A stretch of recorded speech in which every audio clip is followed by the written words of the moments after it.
Hey, buddy. That's over. Yeah, I guess something was in the room. My man. What's up? It's been a week. It has been a week. Your hair looks fluffy.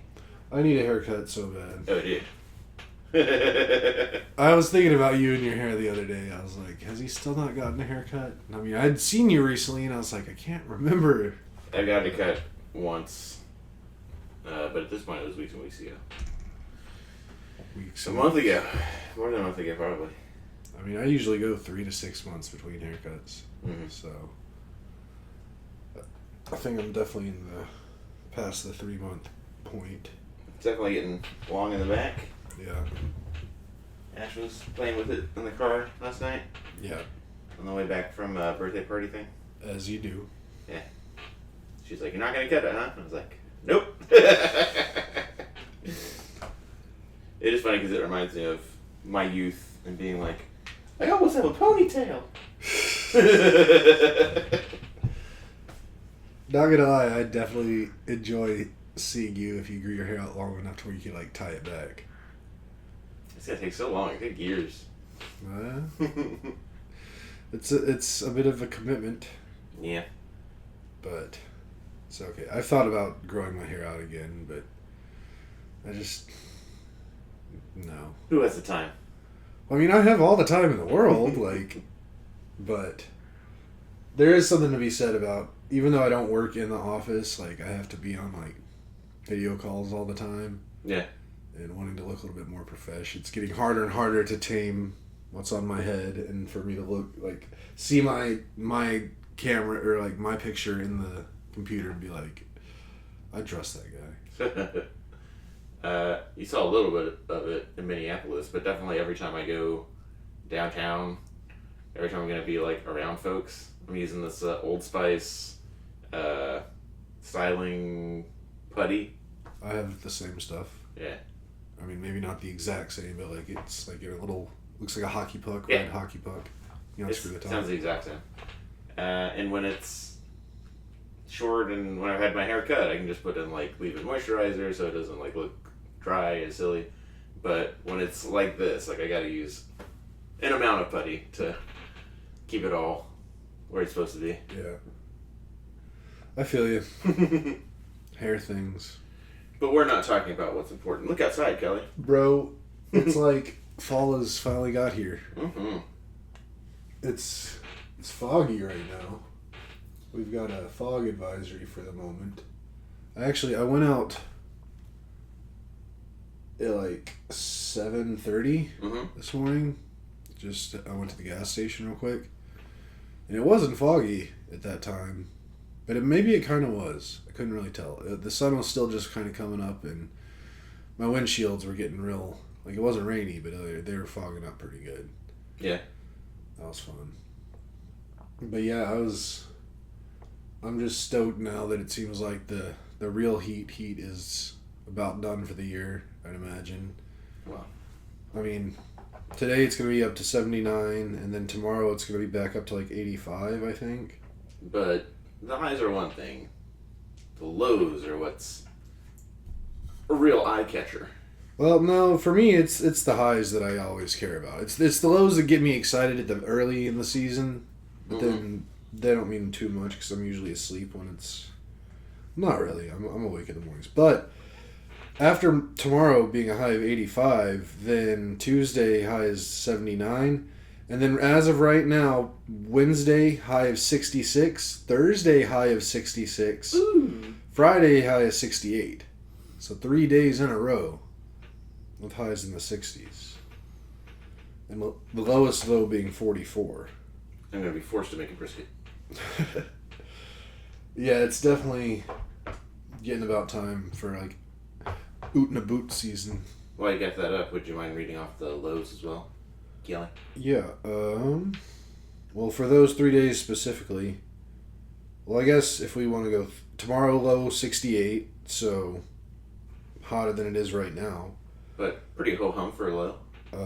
Then a 51 Oh. on Tuesday. Low 50, that's what. Then a 48 on Wednesday. What?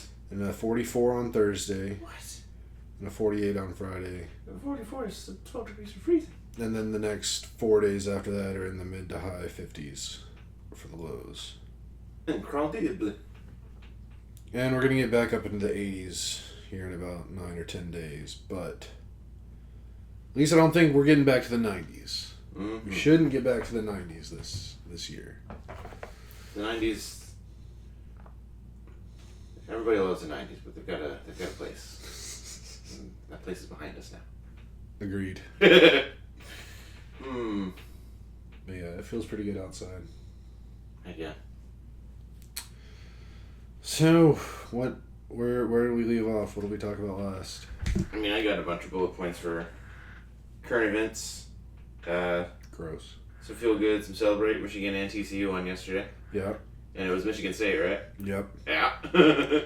Win the Paul Bunyan Trophy.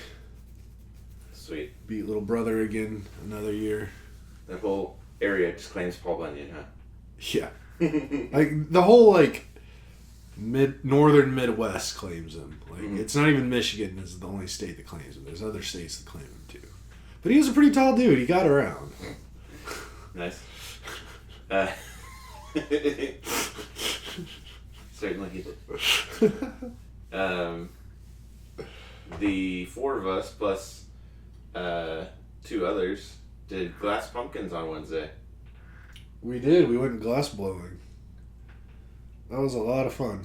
That was me and Ashley's first time seeing Katie's new studio. We talked about Katie in the past. One of Ashley's clients that is a small business owner and glass artisan. Yeah. She's had her stuff up in up in the Austin airport. Seen it there. Yeah. Pretty cool. And she's super cool, and the whole setup is super cool. Where it was before was like down on the east side, like you had to take 183 to get there. Mm-hmm.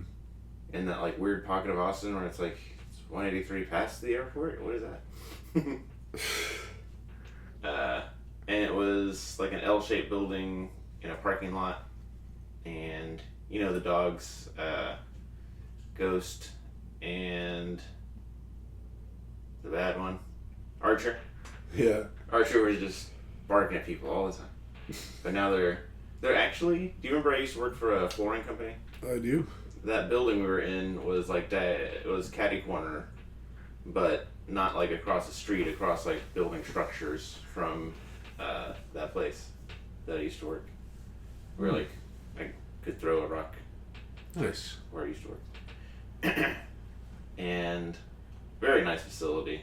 Like the showroom in the old one was a lot smaller, and that's like where we showed up, and thought that was pretty cool. Seemed like you guys like Annie Meaton just fine. Oh yeah. I guess you've been high-fiving them for a while. Yep. Anthon, as I like to call him. Anthon? Mm-hmm. Okay. Every couple needs a couple name. Sure. You got a hat, I got a shirt. Both of those were too small. Yeah, let's not have you leave here today without you taking that hat. Okay. Is it in here? No, it's on the table downstairs. I'll probably get forgot. I don't know, because I'll follow you down there and I'll probably go towards the backyard and I'll see it. Cool. So, But hopefully it'll fit you. all the pumpkins came out great. I'm looking at this pumpkin right here. Is that you or him? You or Jared? That's me. Looks pretty cool. Jared did the traditional, like, orangey pumpkin. I really like mine. It's very kind of subdued. Like, it doesn't just, like, scream at you from a distance. Mm-hmm. But when, like, light hits it good in a certain ways, it gets real pretty. And the bottom's real pretty. You mean everything south of the stem? How do you mean the bottom? Like, underneath. Yeah, sure. Like, you can hold it, move it around, look at it in the light. But for the listener, the body of mine, it was supposed to be mostly purple with some green in it. Probably came more 50-50. I probably could put more purple in it, but I don't know. I still think it looks cool. I one of the techniques that she was telling us what to do with moving the glass around to get your patterns, like I was trying something specific, and it did kind of work out. Like I can show you, like you can see here and like here, and there's 4 all the way around where I was pulling the glass from the bottom of the bulb and like bringing it all the way up around to the top, and you can see it made these like kind of U shape things. Yeah. And that was definitely intentional. I think that's what I was trying to do. So that was neat. I could definitely see myself getting into glass blowing if I just had all the money and time. Because apparently glass blowing is expensive AF to do it in any kind of real capacity. The natural gas meter is just...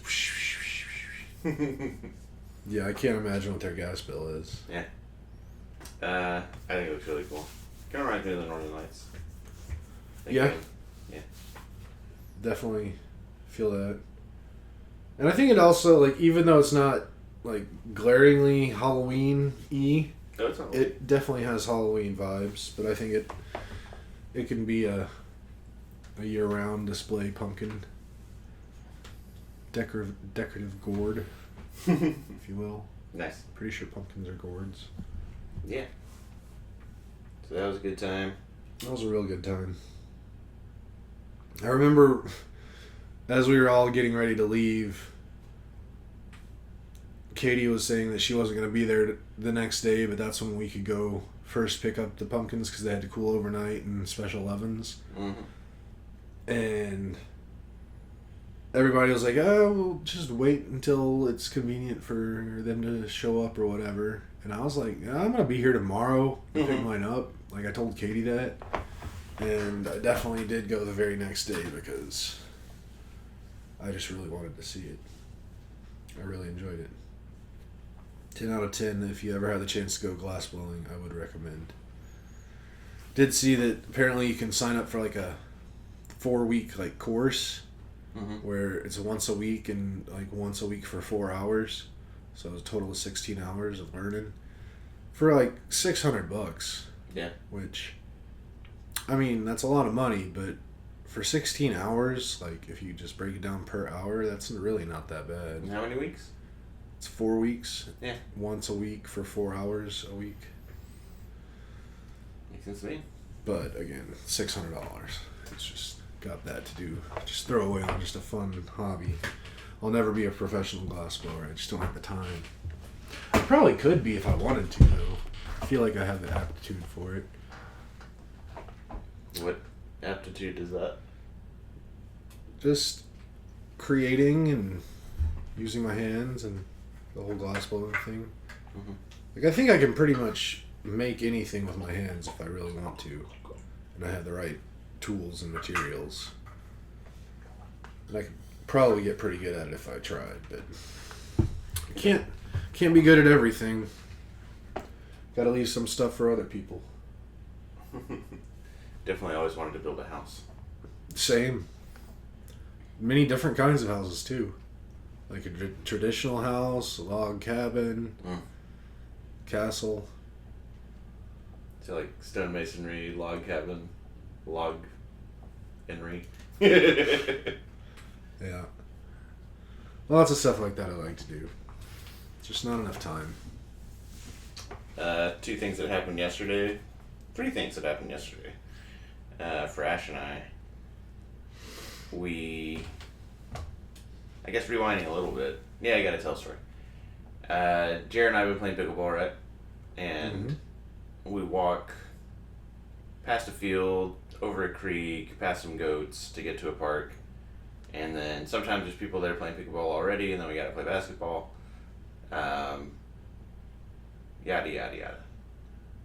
Where our house is, catty corner from the intersection, using catty corner a lot lately, is a pool, and across the parking lot from that pool is a tennis court that, big fences obviously, but it's locked, like not with a RFID thing, but an actual key lock.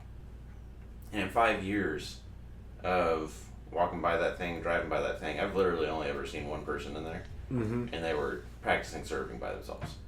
So very underutilized. Yeah. And I'm like, what if we could get in there? So I get on our HOA website, and there's just like a tab, a page or whatever for amenities. and you can search, but it defaults to showing you like the closest thing to you, and it defaulted to showing that address and that pool, and here's the hours for it and the rules for it, yada yada, but nothing about tennis court. And then when you go and search for the place that Jared and I are going to, it talks about the tennis court with the pickleball lines and the pool and all the rules there and yada yada. And I'm like, okay. And over the course of like 2 or 3 weeks, like figure out how to get into my HOA account, find out that information, and then try and call them via first like a chat bot, and the chat bot saying like, I don't know what you're talking about, talk to these people. And then I get into an email back and forth, and they're like, yeah, we've got a key for that. You have to come to our office to get it though. And the office is north of Georgetown, like past IKEA. Dumb. Yeah. Well, I don't know if that's north of Georgetown. That is like in Georgetown. A little south. IKEA is south of Georgetown. Okay. So. It's. IKEA is the north of Round Rock. Yeah. Okay, that's right.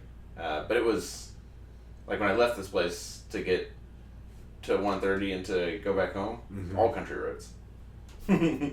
So like out of the suburban superstructure. Yeah. Yeah. So like 20 whatever minute drive to get up there. Oh, at first I'm like, okay, I'll come up at lunch. This first person I'm emailing, and then another person emails Todd. He's like, actually these are our hours, where they take off lunch, but they're open at 8. And I was like, okay, Todd, I'll get up there tomorrow morning, like 8:05. I give you $30. I get the key to this thing, right? Yeah, that's right. We'll see you then. Okay. Next morning comes around. I get in my car, go do that, and there should be traffic going north at whatever in the morning, but there was. Pain in the butt. So whatever. I get there at 8:05. Park. Walk in. There's like a little reception area. I'm like, hey, Nathan, I came to get a key for the tennis court at such and such. And it's like, what's your address? Yada yada. And then I was talking to Todd. He said $30. Got $30. And she's like, oh, we only take check. And I was like, well, that can't be, because I emailed Todd and I said $30, and I think if it was gonna be a check only, I said something. Classic Todd. I got I think it was like, when she said we only take check, I was like, cash? She's like, I don't have a place to put it. And I was like, okay, I'm gonna check my car for a checkbook. I'll be back. Because sometimes I do have a checkbook in my car. Yeah. But it's been a long ass time since I've written a check. Right. So I'm tearing the thing up. I'm getting just more and more angry. Yeah. The more I'm not finding a checkbook. But I remember, I was like, I'm going to try something. I'm going to try something I saw in a video. That I saw in a video that was by a person, this FBI former lead negotiator that did like a sales training at that last company one time. He's like, I'm going to try this. So I walk in. Oh, God. I think her name was Cecilia. I was like, Cecilia, you're going to hate me. And I'm so sorry. But I don't have a checkbook. And I could come back tomorrow or the day after that, I guess. But it would be super duper inconvenient for me. Is there anything that we can do, that you can do to help me? Mm-hmm. And she paused on it for a moment. She was like, well, have you guys ever mailed us a check before? And I was like, I'm pretty sure that's the only way that we pay our HOA dues. Mm-hmm. HOA dues. And she's like, well, okay, I can give you the key, but you have to mail us the check, like, today. I was like, see, I think we can do that. And just leading with that, you're going to hate me, apparently works. The next time you're trying to finagle something, y'all, you're going to hate me, but can you help me? Nice. Yeah.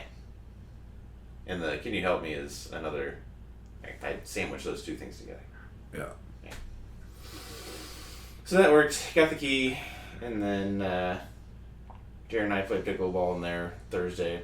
There are no pickleball lines in that tennis court, so I had to like add some lines. Yeah. But we ended up playing pickleball on a court that was a little bit too wide and not far enough back. Mm-hmm. But I think it's going to make us better pickleball players, able to go left and right, and have a less tolerance for shooting it too hard. Yeah. In the same way that the summer forged us in steel, we're just going to keep not doing it right and coming out better for it.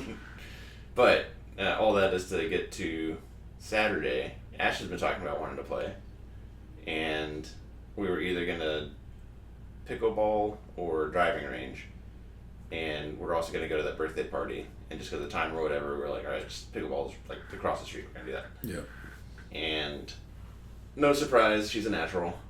Mm-hmm. She is not the best at serving, but it took me like a month of weeks to do that reliably. But she loves the burst of speed and whacking it and just getting it barely over the net. Yeah. She's going to be a menace. And she had a good time, so I was like, yes. Very cool. Yeah. Then we went home. We watched a movie called Together with Alison Brie and the younger Franco. Yeah. Pretty good. Very cool. Did y'all send something through the chat yesterday about that movie, or? Ashley might have. Because it came up like yesterday. I don't know if how or when or where. Well, it first came up in Minnesota. It was a movie that Jamie and Corey recommended. Yeah, but I saw something yesterday. Like, I saw something see? on some screen. Like, the movie poster, isn't it like two eyes are like sewn together, like the eyelids or something? Mm-hmm. I saw that yesterday. No idea how or where or why, but I seen it. Hopefully it's not because it's on HBO for free now, because we just paid for it. Classic. Yeah. We're also going to watch Weapons, and that's a situation where the last time I looked at where to stream it, you had to pay for it on Prime, but like literally yesterday, it's like, it's on HBO now. Nice. But that was, hell of a movie. There's a lot of movies, I think like Midsummer had this, but I think it's like a common thing in horror, where it's like designed to have like a happy couple go into a movie theater and just like feel really uncomfortable. A lot of that. But then that also paid off. Great. I liked it a lot. Nice, tight little ditty. Mm-hmm. I do think it suffers from the same thing that just art in general has gotten worse and worse and worse at. I guess movies specifically. Since I've been alive and watching movies, I am constantly saying, like, leave it implied. Like, I don't want to give away anything ever, but sometimes it's scarier and sometimes it's more profound when it's unsaid or unshown. Yeah. And we're just like, everybody's like, no! Then the dummies won't get it. Yeah. A lot of dummies. So that was cool. Then we went to a birthday party, and the fun side of that is, you know, our beloved Ashley's not really a hang out with strangers kind of person. Yeah. And we get down there, and it's at Cidercade, but now it's nighttime. Wow. Because we went there for Jared's birthday a couple years ago, and right, that was a couple years. Oh yeah, and just full of people, bunch of new people, a baby, a 2-year-old, and the first thing that Ashley's friend, whose birthday it is, did I already say their name? No. Yeah. First thing they ask is, how long is Ash gonna stay? And Ash is like, 20 minutes. And I'm like, 45 minutes minimum. and got a couple drinks. Played skee ball. There's a game called Queen Killer, which is like all the rage in modern arcade gaming. Mm-hmm. It's like a 5v5 side by side, battling on a map to win one of 3 ways. And the games were like 30 seconds each. Yeah. But that was fun. And I don't know, I'm just really proud of her for like an hour went by in no time. And we didn't get there till like 8. So we didn't get back home till like 10:30. Wow. Yeah, we got late. This morning I woke up at like 9:10. I too got up kind of late today, but my late was like 7. Mm-hmm. 7:15. I think I was like, I've definitely gotten into a pretty bad habit of like, I'll wake up, but then I won't like get out of bed for 20 minutes after I'm awake. And like for that 20 minutes, I'm like contemplating, should I go back to sleep or should I not? Check my phone a little. And then I end up almost always just getting up. But I got home late for me yesterday because I went over to my brother's place to watch the Michigan game with him and my dad. It was another stupid night game. I'm so over these. Next week's a freaking night game too. I'm so over it. But I got home around 10 or so. Probably went to bed around 11, which is pretty late for me. I got up at like 7. And then I've just been hanging out, trying to figure out what to do. Been watching some airplanes. This is the live feed, I take it? This is a live feed of London Heathrow Airport. Mm. I've been using it to practice my plane spotting abilities, trying to get good at actually seeing a plane and knowing exactly what kind it is. There's 2 different planes right there.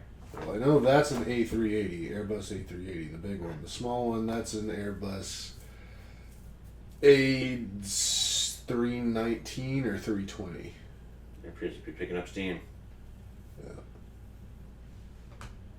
How fast are those things going when they take off? About 150 miles an hour.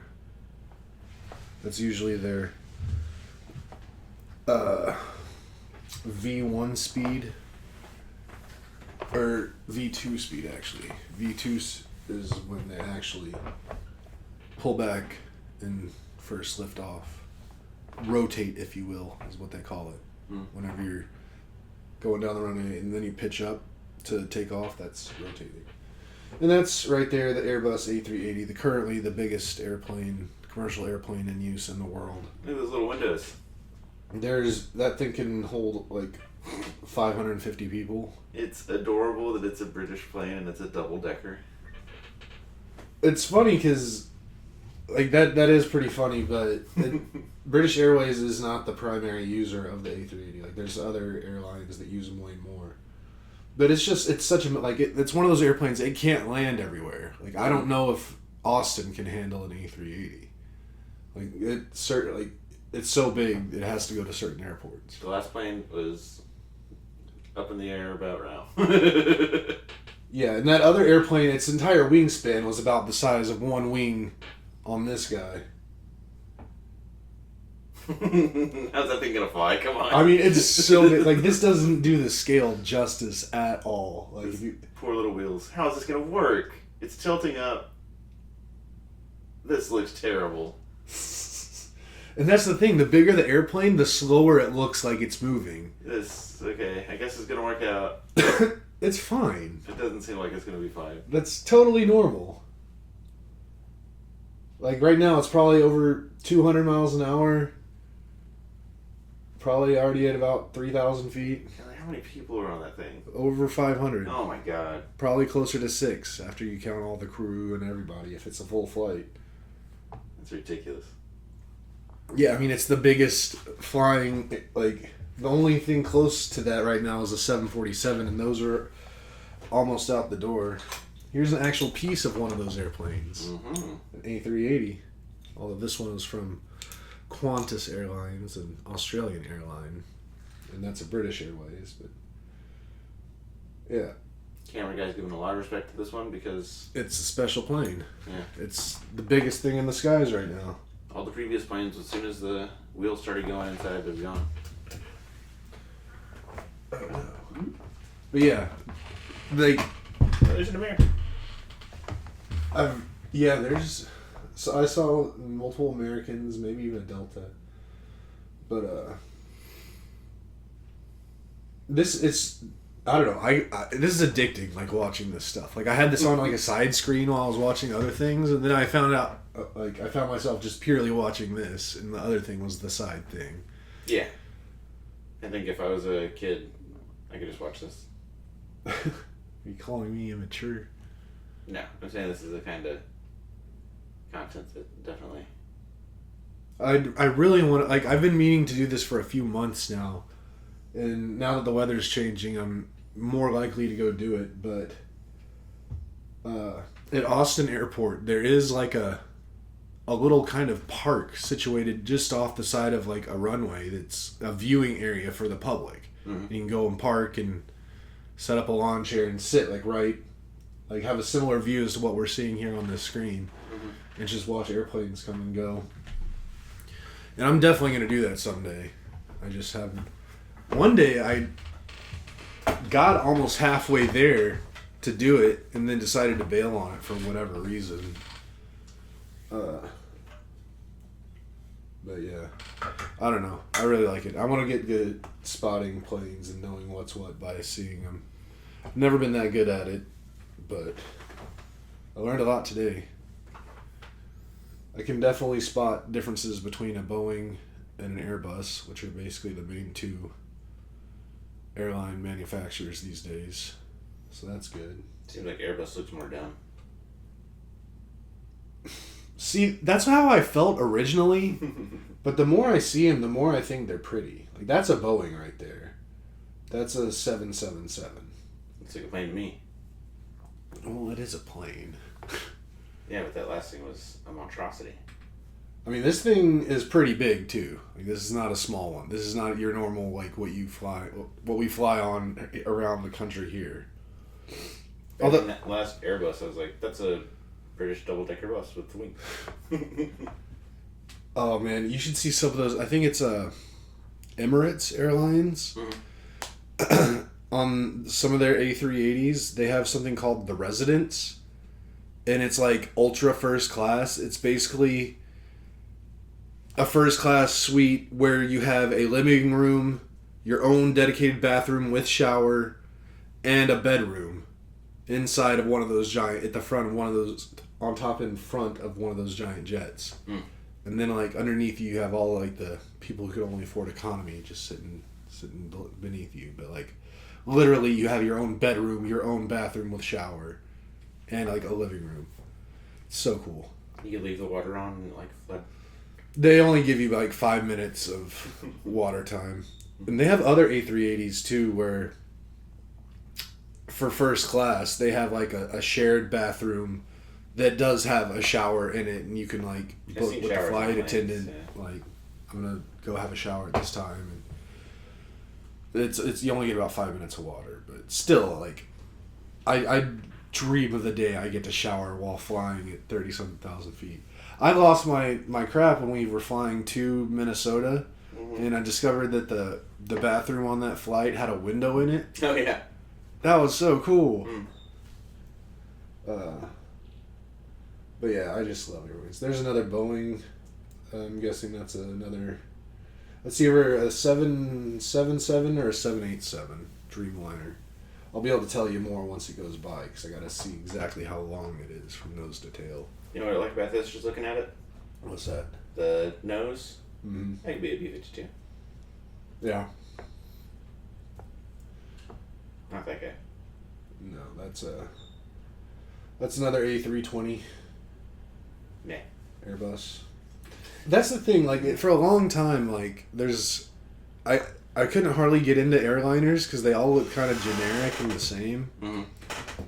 But the more I think about it and the more I look at them, like, there's definitely things to like about them. I wish there were more, like, variants. Like, I get more excited when I see, like, the A380s or a 747. Like, we were talking earlier and one of those landed. And then also, like, the smaller regional jets. Like, those are more interesting than just your standard Boeing 737s, which we fly on all the time around here, or A320s, or A319, 20, or 21. Those are all very common around here. But yeah, I just like flying so much. Mm-hmm. I love airplanes so much. I was thinking about it earlier. I was like, if I just had like a little more just extra money, I'd just take flights just for the sake of flying. Yeah. I'd book a flight somewhere and then have my return flight be like 2 hours later and just turn around. Like, never leave the airport, just fly back. Quit giving me those eyes and that smirk. This has nothing to do with anything other than my enjoying of flying. On a totally unrelated note, has Ash been trying to get you to read some short stories? Mm-hmm. I downloaded the book yesterday or the day before. I think the day before. And I meant to listen to it some yesterday, but then I forgot. And then I forgot today. She said that she got you to read a couple of them, and you somewhat enjoyed them. Or I enjoyed them partially. So Ash and I are just bebopping in the gym, listening to audiobooks like we do. We've been knocking out Frankenstein. Mm-hmm. And want to do that before we watch the Guillermo del Toro Frankenstein. Guillermo. And yeah, started listening to these short stories, and the first one I listened to was like, that was just amazing. Like, that had a good ending. And then there was another one that was like thought provoking, and I was like, wait, is this the same author as that wrote Sky Daddy? And she was like, yes it is.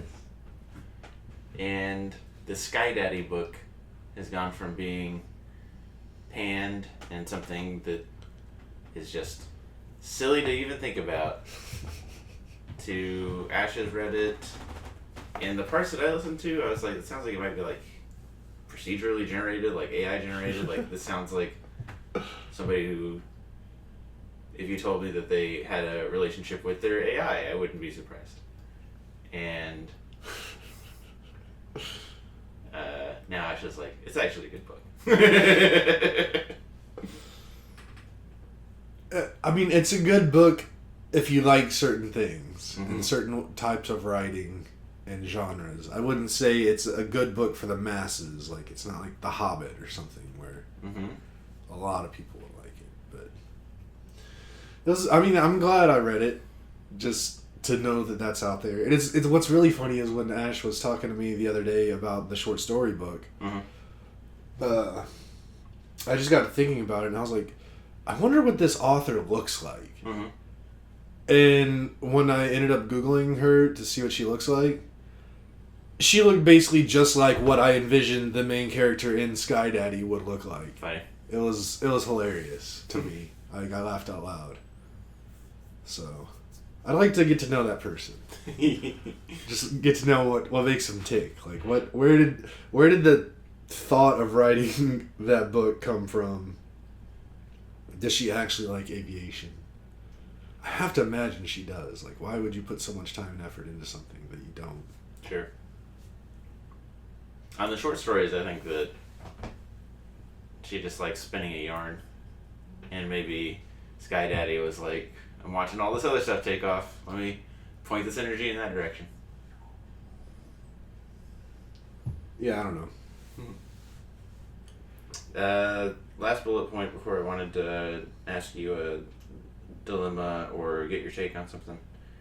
Thursday I went downtown for a Diwali luncheon. And one of the people on my team is like the team mom. Yeah. And last week she was like, when are you going to the office? are you going to the office before the Diwali? And I was like, no, I'll go in there on Diwali or during the luncheon. And she was like, okay, there's something in Mandy's office for you. I was like, okay, thank you. No, I was thankful. I like my team. And I get down there. There's a huge line to get into our big hearing room, which is like where we do big meetings. Yeah. Presumably for food, but I don't see anybody in line that's on my team. So I get in the elevator, I go upstairs. Nobody's on the floor. I go into Mandy's office, and there's like a big gift bag. Mandy, my boss, and I guess my boss's boss now. Gift bag, and I'm like, that could be for me. It could not be for me. So I'm texting. Preeti is my team member. Texting both of them, and don't hear from them. I go downstairs. I go into the meeting room, and I start people start finding me that I've never seen in person. Mm-hmm. And they're like, oh, Nathan, you look just like on Zoom. And it's people that I've been dying to meet because we've done so much stuff together and we haven't shook hands. So I'm shaking hands and slowly working my way to my team, and I get to them, and they are in not quite saris. They're kind of just top half, but it's like Indian garb. Mm-hmm. And Preeti's like, go upstairs, go into Mandy's office and change. It was like the thing on the desk. She's like, yeah. I'm like, all right. So I go up there, and I don't know what you call it, but it's like a neck to knees, one piece, not a robe, but it's bright red. It's I know exactly what you're saying. I sent a picture to you guys, right? I think so. It's part jumpsuit, part dress. Yeah. And I go, every time I go to the office, it's slacks and button up. Mm-hmm. So I go down there, or I go up there, I put that on over that, I come back down to the lobby, and now they're in line to get inside and get food, and I get in line with them, I'm like, alright, this is it. And they love it. And I was like, and I saw all those safety pins, because there's a mountain of safety pins and then safety pins all over the table. Mm-hmm. It's I saw the safety pins too, and they were like, ah. Because I guess it was involved in doing their setup. And Preeti, or maybe Mandy was like, I think you're supposed to put that, I don't think you're supposed to put that on over. And Preeti's like, you're going to get way too hot. Go to the bathroom and take off your clothes. Or go to the bathroom and take off your shirt. And I look at Mandy and I'm doing this. Mandy's like, oh. So I'm pretty sure team members, employees can be telling each other to go to the bathroom and take off their clothes. It was okay. So I went and did that and just stuffed my shirt into my pocket. Yeah. And it was a good time. It's very, very wholesome. Too much food was eaten. But that was a nice little cultural adventure for me. Diwali is, a bunch of religions have this, Zoroastrianism being the one I think of first, but it's a celebration of the triumph of light over darkness. And there's 6 different stories or happenings of this happening, I guess. But there's a dark demon lord, and then one of the Indian gods beats it with the power of light. Nice. Yeah. It's a triumph of Dharma over Adharma. I know Diwali is the light one. What's the one with all the colors? And paint pigments and stuff. I know what you're talking about. But I don't know. I mean, if only there was some kind of web of worldwide knowledge. Available at our fingertips. What is the Indian holiday where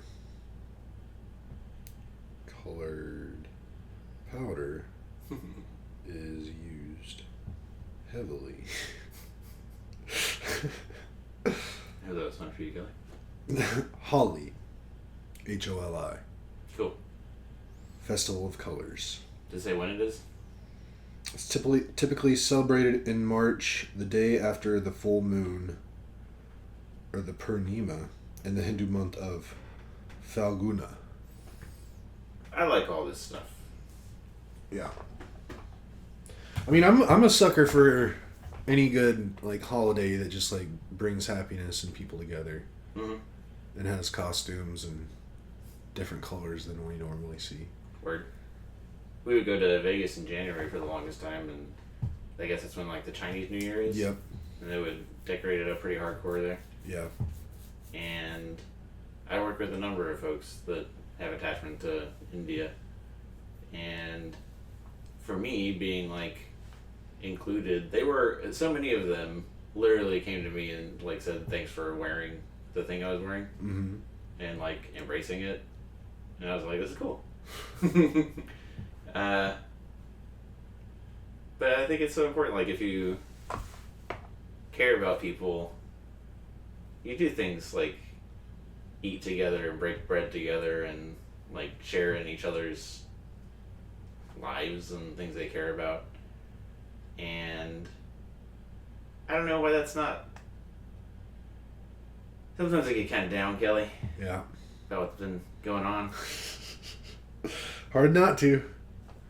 And I think it's just I talk about this all the time, like my grand unified theory of people, being that the genome can create like a finite range of people, which is very big, very broad, but it is like finite and contained within the math of genes.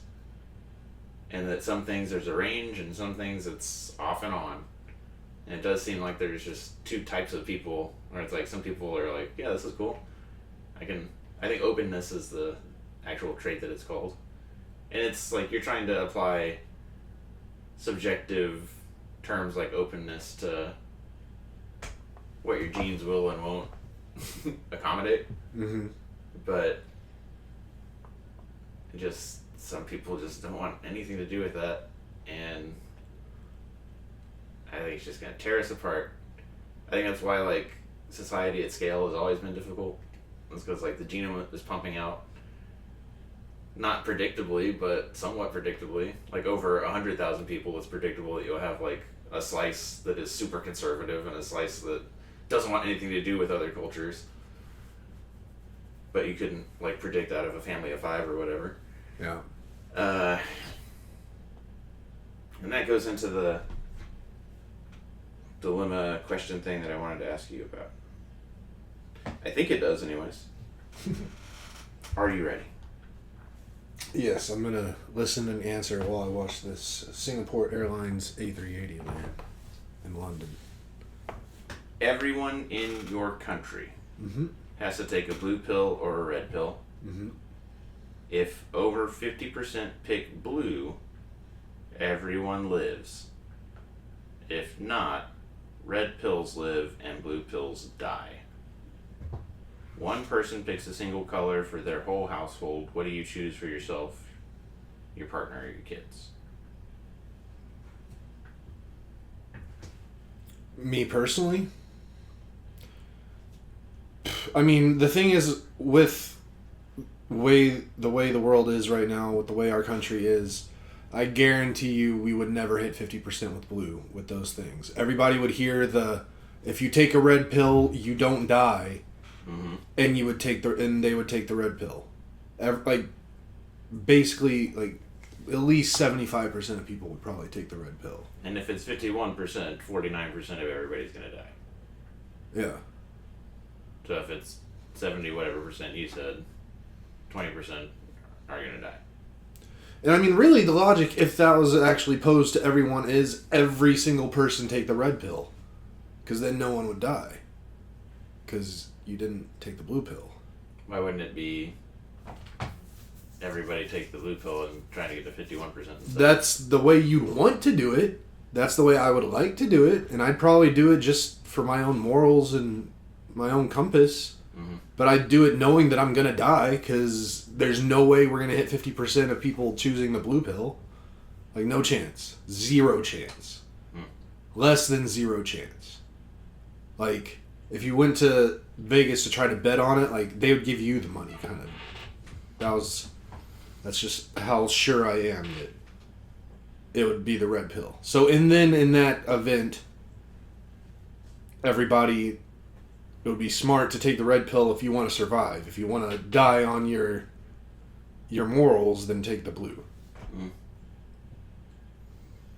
Mm-hmm.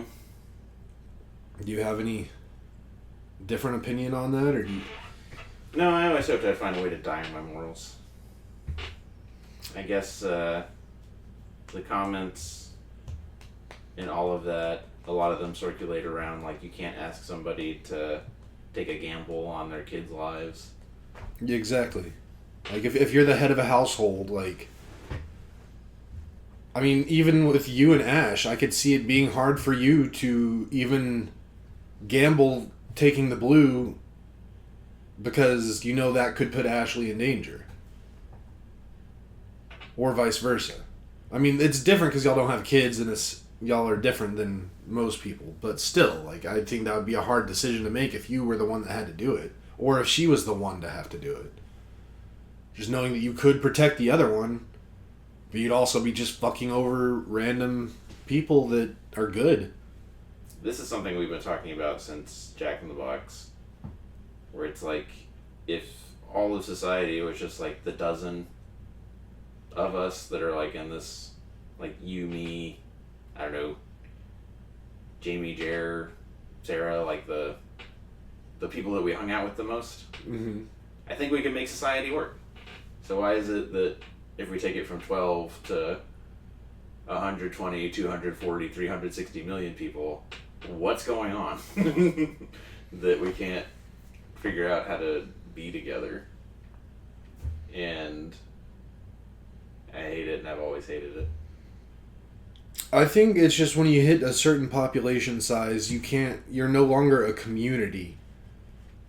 Which communities are historically strong, will stick together in bad times. But when it gets too bigger than that, and it like you don't feel important in your community or you don't have a place, then you lose care about the greater good. And you only care about your inner circle.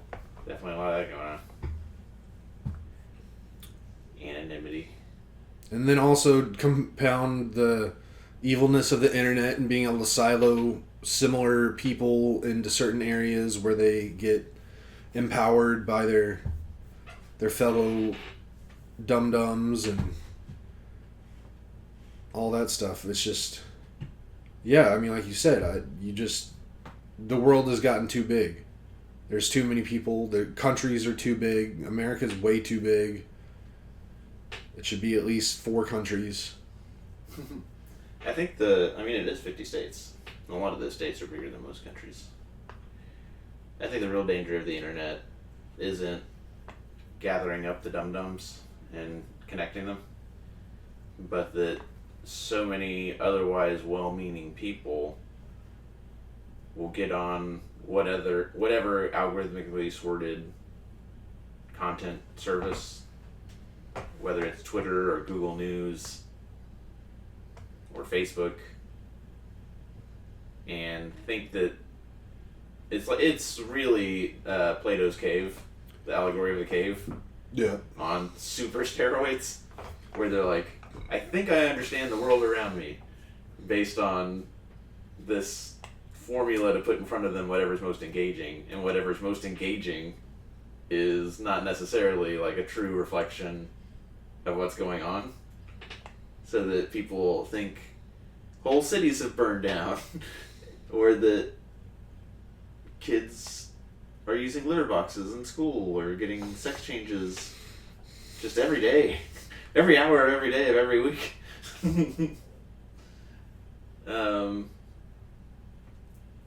I think that's the real danger of the internet, is that otherwise well-meaning people think they understand the world and make decisions off of that understanding, but really it's a psyop. I mean, if you want to break it down even just in more simpler terms than that, it's critical thinking is gone. Like, people just don't have it anymore. It's not Like, you don't have to have it to survive anymore. Where in the past you had to, or you died doing something really dumb, or just something that just common sense would tell you not to do that. I don't think critical thinking and this thing I'm about to say, I don't think there's a 1-for-1 overlap. Obviously, there's some overlap. But I do think there's also like an on-off, or you're either this or that, to questioning if you're right. Because I think both of us, and I think a lot of people that we know, would see something and say, and like even if we agree with it, would say like, that can't be right. And then go Google it. My default setting to any new news is to go verify it with some other source. And this could be even just the weather.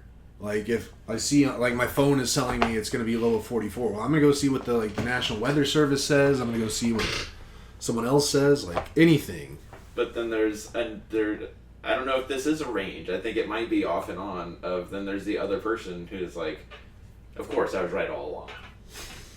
And those people, I don't know if it's a 50-50 distribution. I think that might be like a 70-30 distribution. I don't think that these traits have to be 50-50 across your 100,000 or million sample or whatever. I kind of doubt they are.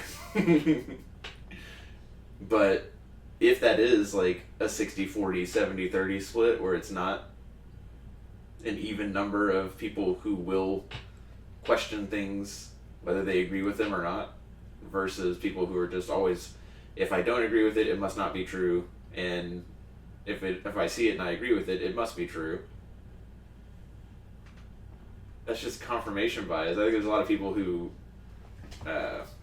anyways, if that is unevenly distributed, the algorithms, that's a horror show, because the algorithms are always putting in front of you what you agree with. Mm-hmm. And yeah, I think people smarter than us need to investigate that. But then, like, what's the point? The 60-70% of people are like, I don't agree with that. I think you call me dumb. I don't like it. And the thing is, the people that are putting like these things out there and building these algorithms, they're doing it just to make money, add revenue, give you whatever you want that's going to give them the most ad revenue. So it's just a capitalist game to just make money, and it's tearing society apart. Yeah. I'm not an anti-capitalist, but I do think if every decision, there needs to be more guiding principles than it made money, therefore it's right. Yeah, I mean, that's how it's been since Reagan, basically. I think what it's supposed to be is that if it makes money but it's hurtful, that people stop doing it. But that there is That's changed. That yeah. no longer is in play. We're in a different how people perceive reality place now. I'm a capitalist, but with a but. There is a caveat. There is like a... I think... I've definitely... It's been a meme throughout the internet for years and years and years, but it's like, there should be a limit. Like, you should, like, win capitalism, and when you get to that certain level, then, like, you don't get more money, you don't get anything else, like... It's like you hit $1 billion, alright, you won the game, you're done. They name a park after you, the rest of the money's going back into society. Exactly. Yeah, you can stay with $1 billion for the rest of your life, and that's going to be more than you'll ever need. And most people's imaginations couldn't even spend that much money. Mine could, because I have a very expansive imagination, but the average person, no. But it's things like that. Like, I like capitalism, but there has to be an end to it. Like, it just can't be an exponential growth to the end or forever, or it's just, we're going to become the Hunger Games, which we're basically halfway towards already. I don't think I'm militant about it, but... You said Millicent or militant? Militant. Okay. It's like, what is Millicent? Isn't that the villain from... The Malnificent, I think, is what that is. We're thinking of the same person. Snow White or something, or Cinderella. Like, it's a Disney, like, it's an evil witch in Disney. Yeah, but it's not Snow White or Cinderella. Yeah. My mom knows this one. I should know it. They have a movie they released. Maleficent. There you go. With Angelina Jolie. Yeah. what's the name of? Is it Sleeping Beauty? I feel like that's where that one came from, and then they like did a story around her. Oh, we said Snow White and Cinderella. Right, Sleeping Beauty. It could be Sleeping Beauty. It must be. So I'm not an anti-capitalist by any means, but yeah, it's Sleeping Beauty. I'm a big proponent of balance, and I think that you can't have like one thing is the only thing, the most important thing. And you gotta look at the big picture. I think the big picture, we're moving towards like the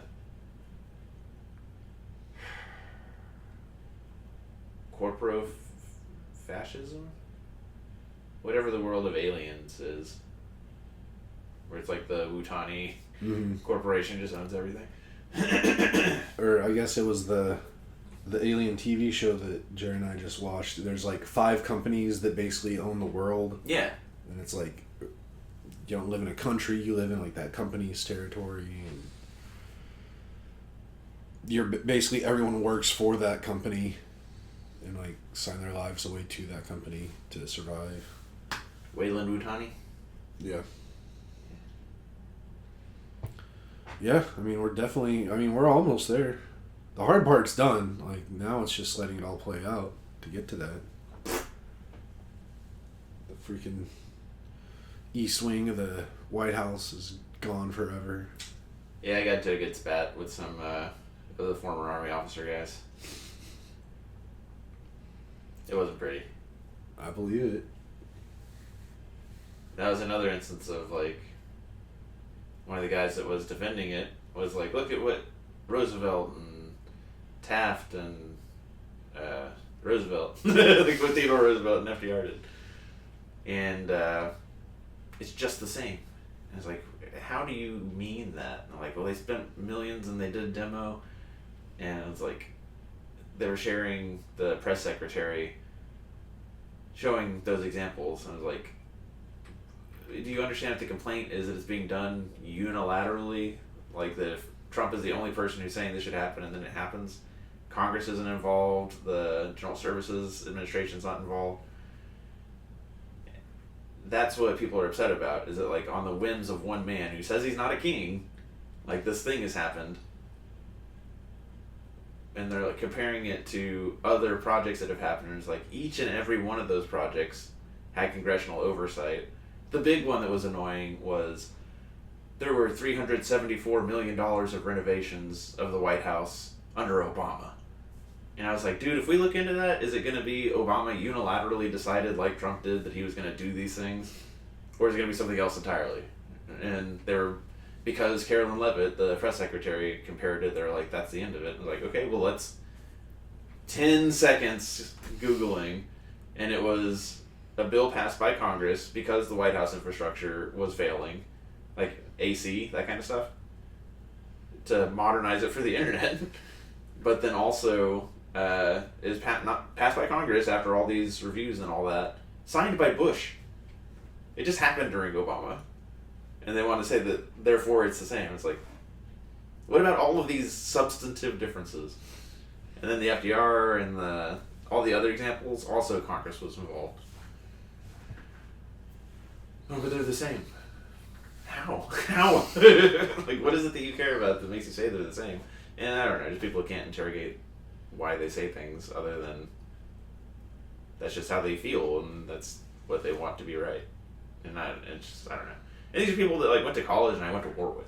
Mm-hmm. So it's like, I don't think it's a matter of experience. I do think it's like genomic. There's just types of people. Fun times. Mm-hmm. I'm just going to sit in my little room and watch airplanes take off and land around the world. Mm-hmm. And then just wait for the call for me to mobilize for whatever mobilization might be needed. Call from who? That's a good question. Okay. It just reminded me of something like Corey said. He was like, I don't even know how to summarize it and putting it into this, but it's basically like, yeah, just someone says the word and I'm gonna be there for the good of whatever. But yeah. Yeah. I'm gonna get tacos. I don't know. I got an HEB. I actually am gonna try to start doing an early Sunday HEB run now. Mm-hmm. Get ahead of the week, so I got an HEB pickup here in about an hour. Jared and I might get some lunch. I don't know. And then otherwise, it's football Sunday. Heck yeah. Hopefully, the Texans can bounce back after their rough start of the season and having a bye week. You and I have had a terrible, Or not bye week. terrible fantasy season. Yeah, bud. It's. I mean, I'm getting used to being like at the bottom now, so it's not that big a deal for me. But like, I legit did a double take the other day when I pulled up the standings, and you were like in last. Yeah. I was like, what is going on? Like, Yeah. this is like the end of days kind of. This is one of the four horsemen. It's not great. It's not great. Still a lot of season left. We can turn it around. Yeah. I don't think that's true, but okay. Or just start punting on this year and start trying to collect draft picks for next year. I've definitely thought about it. And we have our Zoom-in shot today. I keep forgetting. I'm so glad I have a calendar reminder. Like, I've gotten real big at putting everything on my calendar that I need to remember. I'll send out one more reminder at 12. This should be the last Zoom get-together where a shot is involved, where I'm not going to be drinking. Mm-hmm. I'm not going to be part of it. I put 2 Alamo beers in the fridge, saving them till I can drink them with you. You definitely don't have to save them if you want to try them. Like, I have plenty more. Mm-hmm. Like, I'm not, like, you shouldn't be worried about running out. And if anything, like, try one while they're as fresh as they can possibly be. When are you going back to drinking? Well, I mean, when you say back to drinking, I'm never going to go back to how I was drinking, but I'm going to begin drinking again in the new way. I'm pretty sure I'm going to do it first time weekend after my birthday. Cool. And then go from there. Right now, I want to push. I want to hit a certain weight by my birthday, and I'm real close. Cool. It's been on my radar for a long time to hit this weight by my birthday, so just really trying. Got a doctor's appointment tomorrow that I'm excited for purely because it's just a routine checkup. There's nothing bad going on, and I hit a pretty big weight loss milestone that like my doctor's gonna finally see, and I'm gonna ask her if she's had many other patients lose as much weight under her care as I have. Yeah. Because I'm legit, like, I'm not too far from having lost a total of 150 pounds. Nice. That's wild. That's a lot of... It's a whole person. Mm-hmm. Like, not even a small person. That's like a whole normal person. I don't think I weighed 150 until I was out of high school. Yeah. I almost lost a complete Nathan. High school Nathan. Mm-hmm. So... that'll be fun. And then also I'm going to get some seasick patches for my cruise coming up in less than 2 months now. Okay. And like, literally, it's 6 weeks from today I will be in the Caribbean. Or in the Bahamas. Mm-hmm. So that's fun. And then it's like 145 days until I go on my Southern Caribbean cruise. See a mountain jutting out of the ocean. See multiple mountains jutting out of oceans. Yeah. I'm such a nerd. Mm-hmm. Like, because I have this thing on my phone, like, you know, I can track flights however, whenever. I pay for this, like. Yeah. But there's, like, a game that's, like, uses that base software to where it's almost like Pokemon Go. I was going to say that. That's awesome. Where, like, I can, like, I'm trying to catch all the different kinds of aircraft types, and like I'm like in the thing, it's like you're literally looking at a live map of the world and all the flights going on, and then there's a mechanic to like catch them when you find one that you don't have or whatever.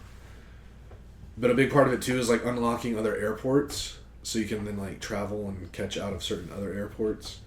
And I have a reminder set on my phone for today for a flight that's leaving Miami going to St. Lucia. Yeah.